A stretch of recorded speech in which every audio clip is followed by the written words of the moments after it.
So the infection that I chose to document today is Campylobacteriosis, or the disease that results from a Campylobacter infection. So what is Campylobacteriosis? It essentially is the disease resulting from the infection via Campylobacter bacteria, which is a food and waterborne spirochete bacteria that is one of the most common causes of diarrheal disease globally. Now, the incidence in the United States just alone, 20 out of every 100,000 people are affected with the disease every year, and there are 1.5 million cases per year in the United States alone. This number varies from country to country, with some being as high as 257 per 100,000.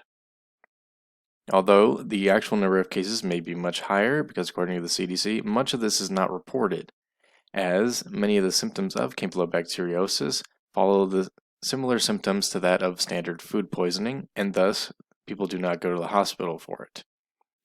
And thus the numbers do not ever get recorded, and they do not make up any of the incidents reporting. But Campylobacteriosis still remains the most common cause of diarrheal disease globally, causing 1 in 4 cases.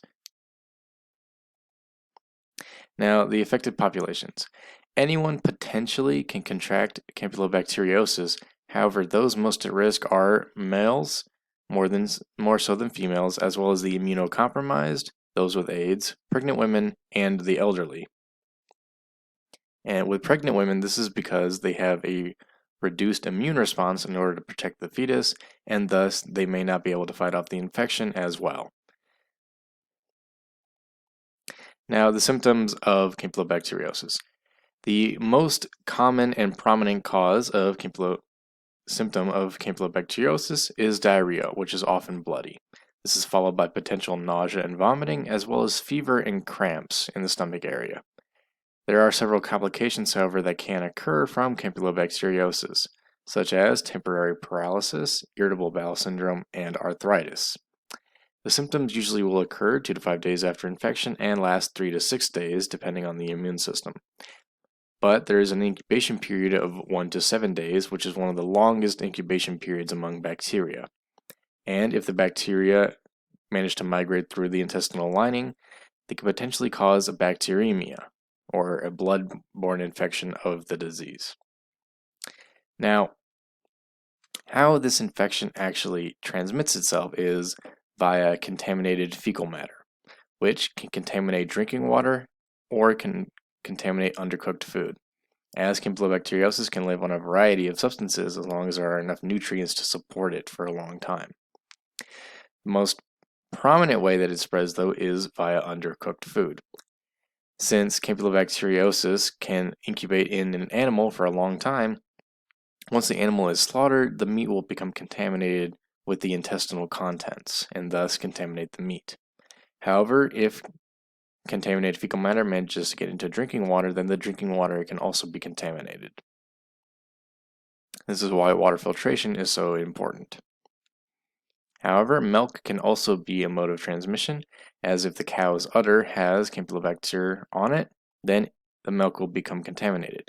Or if the cow has come into food that has had contact with contaminated fecal matter, then any cow meat can also become infected, as well as the milk. Or if the milk itself has not been pasteurized, then it can become host to bacteria. But the primary cause is contact with contaminated feces, animals who have come into contact with contaminated feces, or food that has not been properly sanitized. The primary way that animals contract it, though, is by drinking contaminated water or eating food that has come into contact with contaminated fecal matter. Animals are the primary carriers of this disease, making this a zoonosis. And animals rarely will show any signs of disease, meaning that they can carry and incubate the bacteria for a very long time. Cross-contamination also is how this bacteria spreads, as if cooked food is prepared in the same area as raw food, then the cooked food has now become contaminated. There are multiple strains and species of this disease, with there being 17 species and 6 subspecies, but the most common are C. jejuni and C. coli, as these two are the most common causes of Campylobacteriosis and are most seen, with C. jejuni being the most common and C. coli following after it. Now, how it actually causes disease is that when it is ingested, it will first adhere to the intestinal epithelium and the mucus layer of the intestines. There also can be an occasional infection of the lymphatic system, from which point it will then spread into the bloodstream of the host. There were two postulated mechanisms as to how it causes disease. The first one being that the toxins the bacteria produce end up causing an inflammatory enteritis in the intestinal lining, causing the lining to be shed. Or the bacteria affect the water recollection rate of the intestines, causing the diarrhea.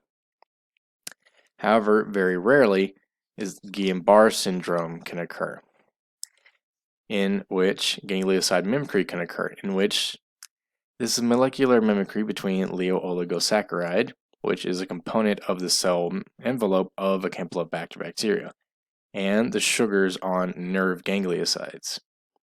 Antibodies that are created while fighting the infection containing these ganglioside mimics can cross-react with the gangliosides in some individuals, although this is more of a genetic predisposition to this, which will lead to the demyelinization of nerves and the degeneration of axons as the body begins attacking its own nerves in an autoimmune response. Although this condition is very rare, occurring in only about 1 in every 1,000 affected individuals and occurring several weeks after infection, leading to a long state of dormancy. However, the most common cause of Guillain-Barré syndrome is Campylobacteriosis. This is the result of the bacteremia, in which the bacteria will infect the bloodstream of the host, which occurs in about 1.5 to 8 of every 1,000 infected individuals.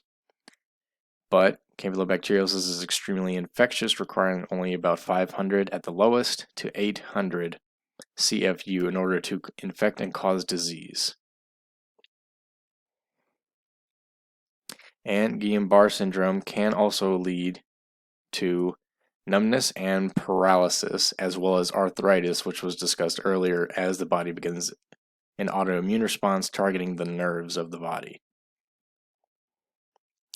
Now, unfortunately, in recent years, antibiotic resistance has become a distinct problem with Campylobacteriosis, as the use of antibiotics to treat foodborne disease has led to increased bacterial resistance, as during multiple outbreaks of Campylobacteriosis, antibiotics have been used in order to combat the outbreak. But currently the only method that they have of combating this is to track antibiotic resistance among bacterial isolates in infected individuals, and to begin tracking the use of the antimicrobials and to not prescribe antimicrobials to anyone who does not have a bloodborne infection. Most notably is the resistance to ciprofloxacin, which has increased from 17% in 1997 to 1999 to 27% in 2015 and 2017. The use of fluoroquinolones in poultry outbreaks has led to an increase in fluoroquinolone-resistant Campylobacter infections, which survive and multiply in poultry as well as the drug-susceptible bacteria. And most notably is that Campylobacter tends to transmit genes between, or transfer genes between strains, which, if the drug-resistant and the non-drug-resistant bacteria are on the same piece of food or on the same surface, they will begin transferring genes. Most notably, however, is that there has been an increase in the number of cases of drug-resistant Campylobacter seen in those who visited foreign countries and contracted Campylobacteriosis there. So that is also a concern. Now, the best way to treat and prevent this disease is to practice safe health standards. However, the best way to document this disease is via a stool sample from an infected individual. But since the symptoms are so similar to that of standard food poisoning, this will often go undocumented and thus unrecorded. However, the best way to treat this disease is to simply let the innate and adaptive immune response clear it out, as symptoms are mild at least and painful at worst, but only ever for a few days, and thus most patients can ride out the symptoms until they cease on their own. But while they're suffering from symptoms, rehydration and electrolyte replacement will be key to maintaining health during the manifestation of the symptoms. But in severe cases, such as bacteremia, antimicrobials are required, although hospitals are hesitant to give this out due to the increase in drug resistance among Campylobacter strains in recent years. But the best way to prevent this is safe handling of food and upkeep of safety standards, as cooking of food and washing of surfaces gets rid of Campylobacter very effectively.